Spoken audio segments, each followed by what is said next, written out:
आज आपण अर्थशास्त्रातील एक महत्वाचा घटक अभ्यास करणार आहोत आणि तो म्हणजे भारतातील बँका. भारतातील बँकांचा अभ्यास करत असणं हे अत्यंत महत्वाचं आहे, कारण अर्थशास्त्र आणि बँका यांचा अत्यंत घनिष्ठ संबंध आहे. पण बँका कधी सुरू झाल्या,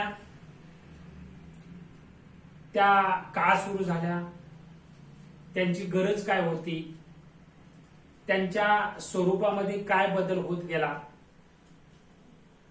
आणखीन आजच्या बँकांची स्थिती काय आहे, या अशा अनेक घटकांचा जर आपल्याला अभ्यास करायचा असेल, त्यांचं स्वरूप लक्षात घ्यायचं असेल, तर साहजिकच आपल्याला की बँकांचा इतिहास अभ्यासणं गरजेचं आहे. आणि विशेष करून भारतीय बँकांचा आपणास विकास कशा पद्धतीने झाला हे जर समजून घ्यायचं असेल, तर साहजिकच या भारतीय बँकांचा इतिहास किंवा इतिहासातील बँकांच्या विकासातील टप्पे आपल्याला विचारात घ्यावे लागतील. आणि म्हणून आज हा महत्वाचा जो घटक आहे तो आपण विचार करणार आहोत. बँकांचा अभ्यास करायचा जर म्हटलं तर बँकांची खऱ्या अर्थानं सुरुवात कधी झाली, तर साहजिकच इसवी सन 2000 मध्ये ग्रीस लोक पैशाचे देवाणघेवाण करण्यासाठी मंदिरांचा वापर करत असलेला इतिहासामध्ये आपल्याला दिसून येऊ शकतो. लोक आपल्याकडील पैसे हे पुजाराकडे ठेवायचे आणि दुसरी गरज असली तर आपणही घ्यायचे. म्हणजेच पैसे आज ज्या पद्धतीने बँका ठेवतात बँकामध्ये आणि कर्ज स्वरूपात घेतात ते कमी अधिक प्रमाणात असणार, पण हे एकंदरीत जर विचार केला तर पूर्वी मंदिराच्या ठिकाणी चालत असलेले दिसू शकतं. तर जेरुसलम मंदिरात प्राचीन काळापासून पैशाच्या देवाणघेवाणीचे व्यवहार झालेले सर्वसाधारण पद्धतीनं आपल्याला दिसून येत असलेलं दिसून येऊ शकतं. की जगाच्या बँकेच्या इतिहासाचा जर विचार केला तर जगामध्ये इटलीतील वित्तीय संस्थांना पहिली बँक म्हणून नाव मिळालेलं आपल्याला दिसून येऊ शकतं. 1157 मध्ये बँक ऑफ व्हेनिस या बँकेस आजच्या स्वरूपातील पहिली सार्वजनिक बँक म्हणून नाव मिळालेलं आहे. तर 1565 मध्ये रिक्स बँक ऑफ स्वीडन या बँकेला, तर 1694 मध्ये जगातील पहिली मध्यवर्ती बँक म्हणून बँक ऑफ इंग्लंड चा उल्लेख इतिहासामध्ये झालेला दिसून येऊ शकतो. आणि म्हणून मध्यवर्ती बँक कुठली पहिली जगामध्ये जर विचार केला तर साहजिकच ती बँक ऑफ इंग्लंड हिचं नाव मध्यवर्ती बँक म्हणून घेतलेलं आपल्याला दिसून येऊ शकतं. बँकांच्या बाबतीत भारताचा जर विचार केला, बँकामध्ये ची सुरुवात कधी झाली असा जर आपल्याला विचार करायचा झाला तर भारतामधील बँकांचा विचार केल्यास 1770 मध्ये अलेक्झांडर कंपनीच्या पुढाकाराने बँक ऑफ हिंदुस्तान ही पहिली बँक स्थापन झालेली आपल्याला दिसून येऊ शकते. तर 1786 मध्ये जनरल बँक ऑफ इंडिया सुरू झाली. 2 जून 1906 मध्ये बँक ऑफ कलकत्ताची स्थापना झाली. आणि खऱ्या अर्थानं इंग्रज सरकारनं 2 जानेवारी 1909 मध्ये प्रेसिडेंट बँक ऑफ बंगालची सुरुवात झालेली आपल्याला दिसून येऊ शकते. आणि त्याच्यानंतर कालावधीमध्ये इंग्रजांनीच की आपल्या व्यापाराला पूरक होईल या दृष्टिकोनातून भारतामध्ये बँका स्थापन केल्या. आणि त्या दृष्टिकोनातून जर विचार केले तर सर्वसाधारणपणे 1823 मध्ये या बँकेलाच नोटा छापण्याचा अधिकार मिळाला आणि त्या नोटांचा वाटप करण्याचा अधिकार सुद्धा बँक ऑफ बंगालला मिळालेला आपल्याला दिसून येऊ शकतो. आणि त्याच्यानंतर प्रेसिडेंट बँकच म्हणून की 1840 मध्ये बँक ऑफ बॉम्बे स्थापन झाली. तर 1843 ला bank of Madras he bank स्थापन झालेली आपल्याला दिसून येऊ शकते. 1860 मध्ये ब्रिटन सरकारने संयुक्त भांडवली कंपनी अधिनियम पारित केला आणि या पारित केल्यानंतर की भारतामध्ये ज्या वेगवेगळ्या बँका स्थापन झाल्या त्यामध्ये 1665 मध्ये अलाहाबाद बँक आणि 1881 मध्ये अवध कमर्शियल बँक ही भारतातील पहिली संयुक्त भांडवली बँक सुरू झालेली आपल्याला दिसून येऊ शकते. तर 1894 मध्ये पंजाब नॅशनल बँक ही भारतीयांच्या संपूर्ण मालकीची लाहोर येथे स्थापन झालेली बँक ही आपल्याला निदर्शनास येते. तर 1901 मध्ये पीपल्स बँक ऑफ इंडियाची स्थापना झालेली आपल्याला दिसून येऊ शकते. आणि या दृष्टिकोनातून बँकांची कमी अधिक प्रमाणात देशामध्ये सुरुवात झालेली किंवा विकास झालेला आपल्याला दिसून येऊ शकतो. आणि त्याच्या पुढची गोष्ट जर विचारात घेतली तर 1906 ते 1913 या कालावधीमध्ये की bank of India, central bank of India, bank of Baroda, तसेच कॅनरा बँक, इंडियन बँक आणि बँक ऑफ म्हैसूर या बँकांची निर्मिती भारतामध्ये झालेली आपल्याला दिसून येऊ शकते. पण एकंदरीत बँकांच्या विकासातील महत्वाचा टप्पा म्हणून जो ओळखला जातो ते वर्ष म्हणजे 1921 हे वर्ष. कारण या 21 कालावधीमध्ये जर विचारात घेतला तर ज्या प्रेसिडेंट बँक म्हणून भारतामध्ये सुरू झालेल्या होत्या ते bank of Bengal, bank of Bombay आणि बँक ऑफ मद्रास या 3 बँकांचं एकत्रीकरण करून की भारतामध्ये इम्पिरियल बँकेची स्थापना केलेली आपल्याला दिसून येऊ शकते. की सरकारचे सर्व जे आर्थिक व्यवहार होते ते व्यवहार या बँकेमार्फतच केले जात होते. आणि विशेष करून जर आपण विचार केला तर साहजिकच 1921 ते 1935 या कालावधीत इम्पिरियल बँक ही मध्यवर्ती बँकेचं कार्य करत असलेले आपल्याला दिसून येते.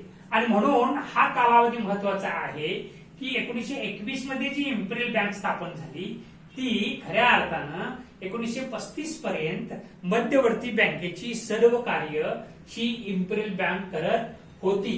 पण पुढचा कालावधी जर आपण विचारात घेतला तर साहजिकच जगामध्ये अनेक देशामध्ये मध्यवर्ती बँका स्थापन झालेल्या आपल्याला होत्या. भारतामध्ये सुद्धा की दुहेरी व्यवस्थापन आणि ज्या बँका स्थापन झालेल्या होत्या या बँका वेगवेगळ्या पद्धतीनं डबघायला आलेल्या होत्या. लोकांचा त्यांच्यावर जो विश्वास होता तो विश्वास कमी होत होता.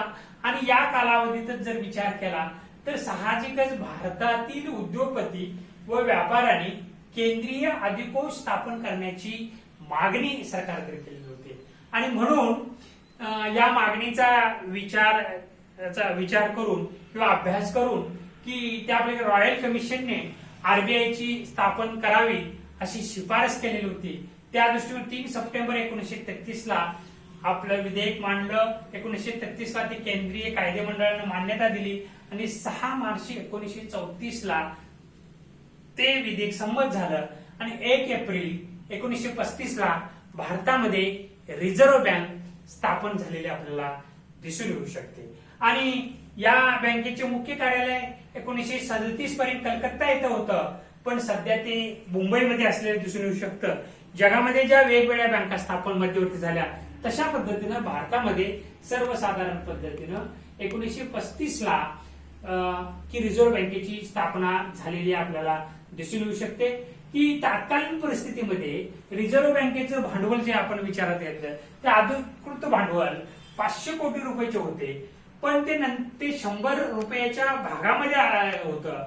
आणि ज्यावेळी रिझर्व्ह बँकेचं राष्ट्रीयकरण झालं 17 February 1919 banking regulation act pass झाला आणि 1949 ला बँकेचं जे राष्ट्रीयकरण झालं त्यावेळी या 500 कोटी भांडवल जे होतं ते भांडवल सरकारने सगळं आपल्या आरबीआयने राष्ट्रीयकरण झाल्यानंतर भारत सरकारने 100 रुपयाच्या भागाला 118 रुपये 10 आणि याप्रमाणे देऊन सगळे भाग भारत सरकारनं आपल्या घेतलेले दिसून येऊ शकतात. आणि खऱ्या अर्थानं ती भारत सरकारच्या मालकीची बँक झालेली आपल्याला दिसून येऊ शकते. त्याच्यानंतरची परिस्थिती जर विचारात घेतली तर स्वातंत्र्यानंतरच्या कालावधीत गौरवा समितीनं च्या शिफारशीनुसार 1935 मध्ये एसबीआयच्या कायद्याने इम्पेरियल बँकेचे स्टेट बँकेत रूपांतर करावे अशी शिफारस केलेली होती. आणि त्या दृष्टिकोनातून 1921 ला जी इम्पेरियल बँक सुरू झालेली होती त्या बँकेचं रूपांतर 1955 ला स्टेट बँक ऑफ इंडियामध्ये झालेलं दिसून येऊ शकतं. त्याच्या पुढचा कालावधी जर आपण विचारात घेतला तर साहजिकच 1959 च्या एसबीआय संलग्न कायद्यानुसार State Bank of Travancore, State Bank of Mysore, State Bank of Hyderabad, State Bank of Saurashtra, State Bank Patiala, Bikaner, Jaipur, Indore या 8 बँकांचं स्टेट बँकेमध्ये विलीन करून केलेला आपल्याला दिसून येऊ शकतं. आणि एकंदरीत देशामध्ये ही मोठी स्ट्रॉंग बँक झालेली आपल्याला दिसून येऊ शकते. त्याच्यानंतरचा कालावधी जर विचारात घेतला तर हा पुढचा बँकेचा कालावधी म्हणजे 1963 मध्ये जयपूर बिकानेर बँकेचं स्टेट बँकेमध्ये विलीन करलं. 13 ऑगस्ट 2008 मध्ये सौराष्ट्र बँकेचं विलीन करलं. 26 ऑगस्ट 2010 मध्ये इंदूर बँकेचं विलिनीकरण करण्यात आलं. आणि 22 फेब्रुवारी 2017 मध्ये राहिलेल्या 5 सहयोगी बँकांचं एसबीआय मध्ये विलीनीकरण केलेलं आपल्याला दिसून येऊ शकतं. म्हणजे एकंदरीत या सगळ्या संस्थानिकांच्या ज्या 8 बँका होत्या त्या बँका स्टेट बँकामध्ये विलीन केलेल्या होत्या, पण त्यांचं अस्तित्व बऱ्यापैकी स्वतंत्र होतं. पण आज जर विचारात घेतली तर साहजिकच सर्व या बँका स्टेट बँकेमध्ये विलीनीकरण केलेलं दिसून येऊ शकतात. आणि 20 मार्च 2017 मध्ये महिला बँक जी आहे त्या बँकेत सुद्धा एसबीआय मध्ये विलीनीकरण केलेलं आपल्याला दिसून येऊ शकतं. आणि त्यानंतरचा कालावधी जर विचार केला तर बँकामध्ये जो थोडाफार प्रमाणात भारतामध्ये बदल झाला दिसून येत असेल तर 1961 मध्ये बँकेतील ठेवींना विम्याचे संरक्षण देण्यात आलं.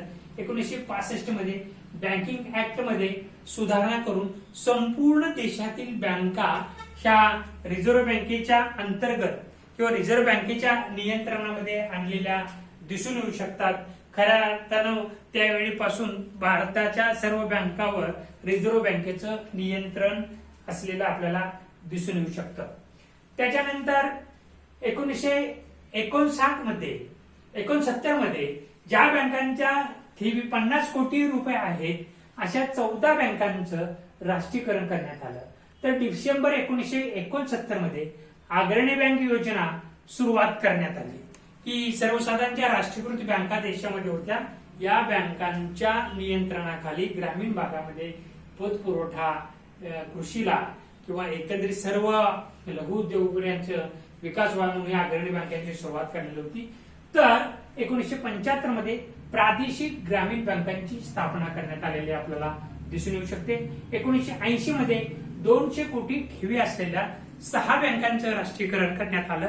त्याच्यानंतर की देशामध्ये ग्रामीण भाग आणि विशेष करून शेतीला कर्ज पुरवठा करण्याच्या दृष्टिकोनातून कृषी आणि ग्रामीण विकास बँक म्हणजेच नाबार्डची स्थापना करण्यात आलेली आपल्याला दिसून येऊ शकते. भारतीय बँकांची विकासातील वेगवेगळे टप्पे जर विचारात घेतले तर साहजिकच स्वातंत्र्यपूर्वचा कालावधी आपण बघितला. त्याच्यानंतर इम्पेरियल बँक स्थापन झाली. त्याच्यानंतर रिझर्व्ह बँकेची स्थापना झाली, तिचं राष्ट्रीयकरण झालं. 14 बँकांचं राष्ट्रीयकरण झालं. आणि त्याच्या पुढची गोष्ट जर विचारात घेतली की भारतीय अर्थव्यवस्थेमध्ये सर्वच क्षेत्रामध्ये जे बदल झाले त्यानुसार की 1991 मध्ये वित्तीय क्षेत्रात सुधारणा घडून आल्या आणि त्याचा परिणाम भारतातील बँकेवरही झालेला आपल्याला दिसून येऊ शकतो. आणि या दृष्टिकोनातून जर विचार केला तर 1991 मध्ये नरसी समितीची स्थापना केलेली होती. त्याच्यानंतर त्या बँकेच्या नरसी कमिटीच्या शिफारशीनुसार ही भारतातील बँकेमध्ये वेगवेगळे बदल झालेले दिसून येऊ शकतात. त्या दृष्टीने 1993 मध्ये खाजगी बँकांना परवाने देणे ची सुरुवात झाली. विशेष करून 100 कोटी रुपये भांडवल असणं गरजेचं होतं आणि त्यामध्ये 25 कोटी हे प्रवर्तन बँकेचं भांडवल असावं लागत होतं. त्यामध्ये या सगळ्या कोटक बँक असतील, डीसीए असेल, एचडीएफसी असेल, अशा इंडस या सर्व 10 बँकांची सुरुवात झालेली आपल्याला दिसून येते, खाजगी बँकांची. त्याच्यानंतर 1997 मध्ये नरसी समिती सुरू झाली आणि एकंदरीत जर भारतीय बँकेचा जर विचार केला तर 2015 मध्ये दीपक मोहंती यांच्या अध्यक्षतेखाली एक बँकिंग समितीचा अभ्यास गट सुरू झालेला दिसून येऊ शकतो आणि या दृष्टिकोनातून बँकिंग क्षेत्रामध्ये वेगवेगळ्या पद्धतीचे बदल झालेले आपल्याला दिसून येऊ शकतात. आणि या ठिकाणी जर विचार केला तर हा बँकिंग क्षेत्राचा विकासाचा वेगळा टप्पा दिसून येऊ शकतो. एकंदरीत लघु उद्योग असतील, शेती क्षेत्र असतील, मोठे उद्योग असतील, व्यापारिक क्षेत्र असतील, एज्युकेशन शिक्षणाचा हे असेल, या सर्व क्षेत्राला अपेक्षित पद्धतीनं कर्ज पुरवठा करणं, वित्तीय क्षेत्रामध्ये प्रगती करून आणणं, या दृष्टिकोनातून भारतीय बँकामध्ये वेगवेगळ्या पद्धतीचे बदल झालेले आपल्याला दिसून येऊ शकतात. थँक्यू.